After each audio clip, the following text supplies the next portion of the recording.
overstand this. So when you look at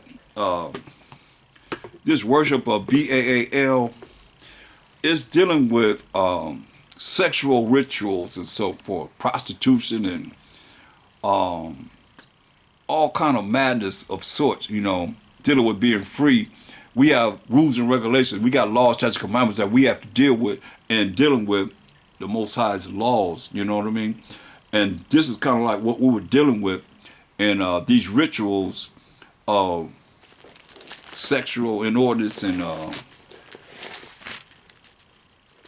dealing with Baal worship. I want to go to Numbers, the 25th chapter.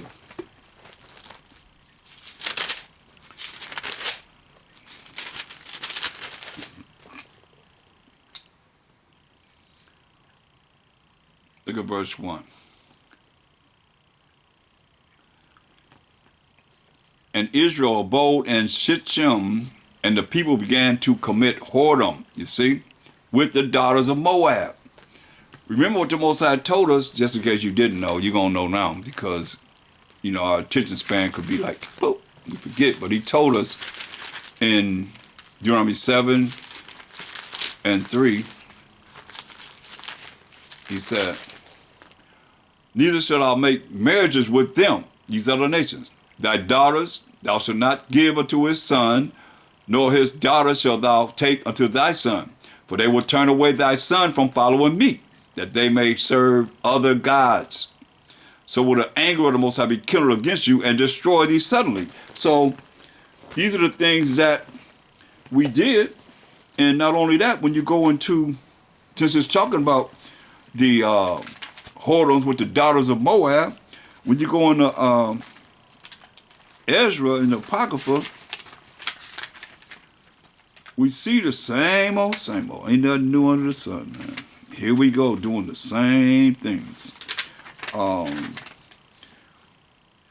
to First Ezra, the 8th chapter, and the 69th verse. First Ezra, the 8th chapter, 69th verse. It says, the nation of Israel, the princes, the priests and Levites, have not put away from them the strange people of the land, nor the pollutions of the Gentiles. This is what it named. Pollutions of the Gentiles. Pollution is real filthy McNasty. Of the Gentiles, to wit, of the Canaanites, Hittites, Perizzites, Jebusites, and the Moabites.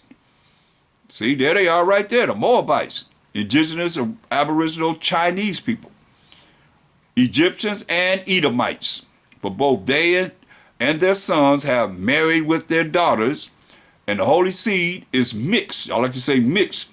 It's mixed with the strange people of the land. And from the beginning of this matter, the rulers and the great men have been partakers of this iniquity. See, interracial marriages is iniquity, wickedness. And as soon as I heard these things, as soon as Ezra heard these things, he rent my clothes, he tore his clothes and the holy garment that he had on, and pulled off the hair from off my head. He pulled the hair out of his head and beard. Oh, that had to hurt. And sat me down sad and very heavy. Look at 1 Ezra 9 and 7. So Ezra arose up and said unto them, to we the children of Israel, ye have transgressed the law in marrying strange wives, thereby to increase the sins of Israel, right? So verse 36 says, it goes and tells you all these had married these women and had children by them.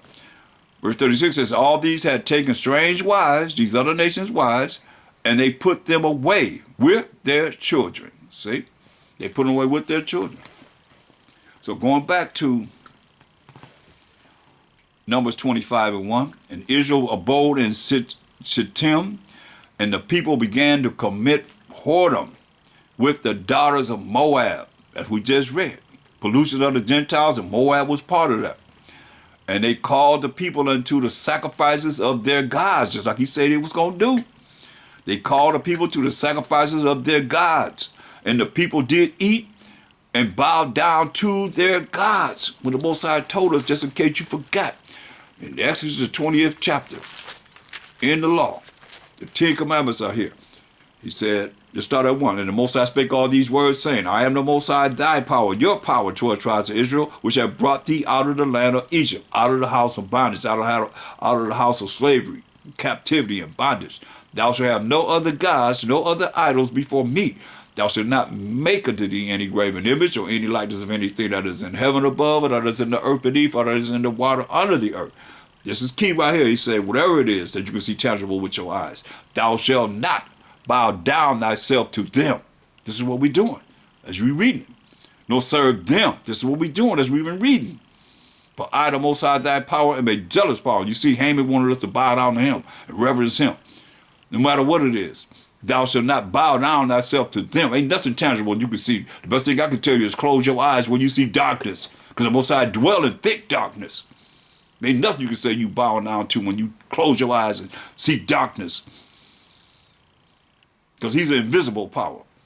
But he's the power of powers. He says, thou shalt not bow down thyself to them, nor serve them. For I, the Most High, thy power, am a jealous power, visiting the iniquity of the fathers upon the children unto the third and fourth generation of them that hate me, and showing mercy, which is not getting something you do deserve, unto thousands of them that love me and do what? And keep my commandments, point blank. So here we are, dealing with the daughters of Moab. Numbers 25 and 2. And they called the people unto the sacrifices of their gods. And the people did eat and bowed down to their gods. See? And Israel joined himself unto that idol. And the anger of the Most High was kindled against Israel. Straight up. And the Most High said unto Moses, take all the heads of the people and hang them up before the Most High against the sun, that the fierce anger of the Most High may be returned, may turn away from Israel. So take all the heads of the people and hang them up before the Most High against the sun. Put their heads up against the sun. Cut them off and put their heads up against the sun, that he might turn his fierce anger away from us, the Israelites. And Moses said unto the judges of Israel, slay ye every one his men that were joined unto Baal-peor. Kill them all. And behold, one of the children of Israel came and brought unto his brethren a Midianitish woman in the sight of Moses, and in the sight of all the congregation of the children of Israel, who were weeping before the door of the tabernacle of the congregation. They crying. He said, kill them all that had bowed down to Baal. Going all the way back to Nimrod, all the way back to his mama. They call her the Queen of Heaven, Semiramis. By different names they're called. Different names. And Salaki Most High for even mentioning them. And when Behemoth, the son of Eleazar, the son of Aaron, the priest, saw it, he rose up from among the congregation. He got up from amongst the congregation and took a javelin in his hand. And he went after the man of Israel into the tent that had married this Midianitish woman, and thrust both of them through. He killed both of them, the man of Israel and the woman through her belly. So the plague was stayed from the children of Israel when he did this. The plague was stayed from the children of Israel. And those that died in the plague were 24,000. 24,000 died from doing this. And the Most High spake unto Moses, saying, Behemoth, the son of Eleazar, the son of Aaron, the priest, have turned my wrath away from the children of Israel. Through the act that he did in killing that Israelite man who was with this Midianitish woman at this time.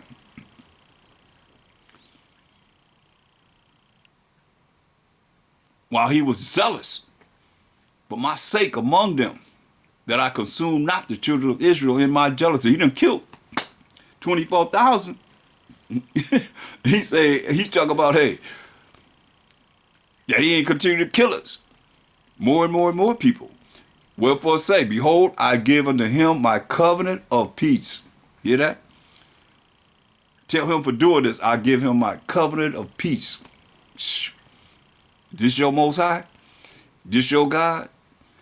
And he shall have it, and his seed after him, even the covenant of an everlasting priesthood, because he was zealous for his power and made an atonement for the children of Israel. Hear that? He made an atonement, him going there killing this Israelite man and this Midianitish woman. He made atonement for the children of Israel. Now the name of the Israelite that was slain, even that was slain with the Midianitish woman, was Zimri, the son of Salu, a prince of a chief house among the Simeonites. He was a Simeonite. And the name of the Midianitish woman that was slain was Cosbi, the daughter of Zer. He was head over a people and of a chief house in Midian. So yeah, they wasn't going to take the gods of the Midianites and have no one follow their God, their idol. And the Most High spake unto Moses, saying, vex the Midianites and smite them, kill them, for they vex you with their wiles, wherewith they have beguiled you in the matter of Peor, in the matter of Cosbi, the daughter of the prince of Midian, their sister, which was slain in the day of the plague of Peor's sake, for Peor's sake, to kill them all, he said. To get away, take away the reproach from Israel, man. A lot of times, like I say, the Most High got our attention with that.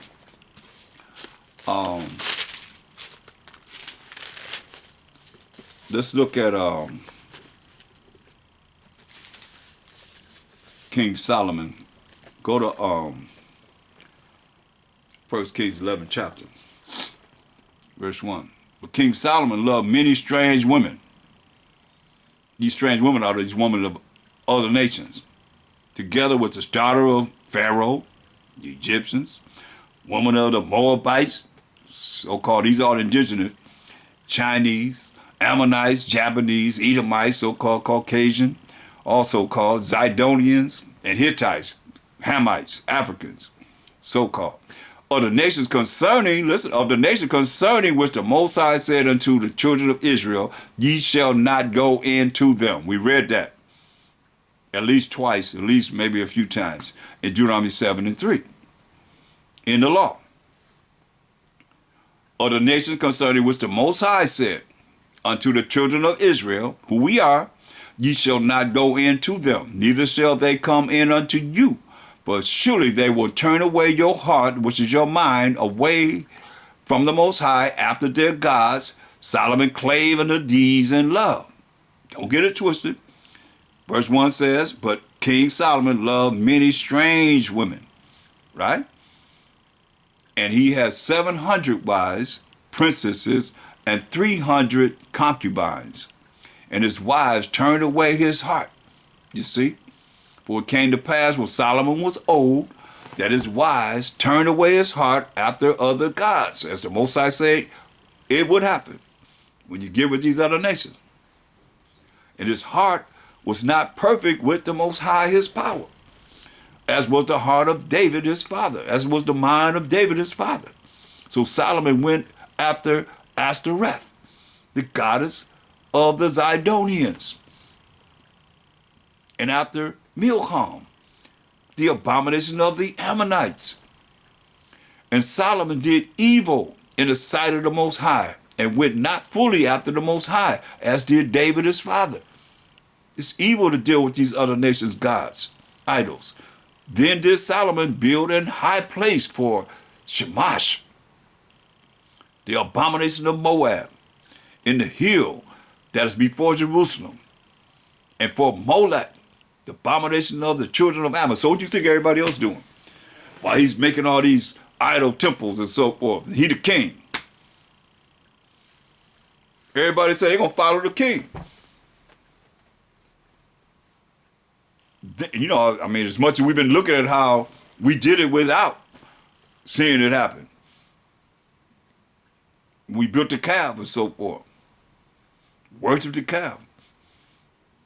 Then did Solomon build an high place for Shamash, the abomination of Moab, Chinese, and the hill that is before Jerusalem, and for Molech, the abomination of the children of Ammon, Japanese people. That idol. And likewise did he for all his strange wives, these other nations' wives, these nations that, these women that were of the other nations, I might say, which burnt incense and sacrificed unto their gods. Hear that? Sacrifice unto their God, like the Most High said, they're gonna stop our sons from following him and to worship their gods. He did this when he was old. And the Most High was angry with Solomon because his heart or his mind was turned from the Most High power of Israel, which had appeared unto him twice. Hear that? Most High had came to Solomon twice, 2 times, and had commanded him concerning this thing. This ain't something that the Most High didn't tell him. He came to him twice and commanded him concerning this thing, that he should not go after other gods. But he kept not that which the Most High commanded. Wherefore the Most High said unto Solomon, for as much as this is done of thee, and thou hast not kept my covenant and my statutes, which I have commanded thee, I will surely rend the kingdom from thee, and will give it to thy servant. So I'm going to take the kingdom from you and give it to thy servant, which is his son Rehoboam. Notwithstanding in thy days I will not do it, but David thy father's sake. Say, as long as you live, Solomon, I'm not going to rend the kingdom. Because all 12 tribes were still intact. We were all together going to the Jerusalem, you know, honoring the feast days and so forth. We were all one nation at this time, northern kingdom and southern kingdom, all 12 tribes. So we say he's not going to rend the kingdom during the time that Solomon lived. For King David's, his servant's sake, and for Jerusalem's sake, which I have chosen. The Most High stirred up an adversary unto Solomon, Hadad the Edomite, so-called Caucasian. He was the king's seed in Edom. Well, it came to pass when David was in Edom, and Joab, the captain of the host, was gone up to bury the slain, after he had smitten every male in Edom. For 6 months did Joab remain there with all Israel, until he had cut off every male in Edom, right? That Hadad fled, he and certain Edomites of his father's servants with him.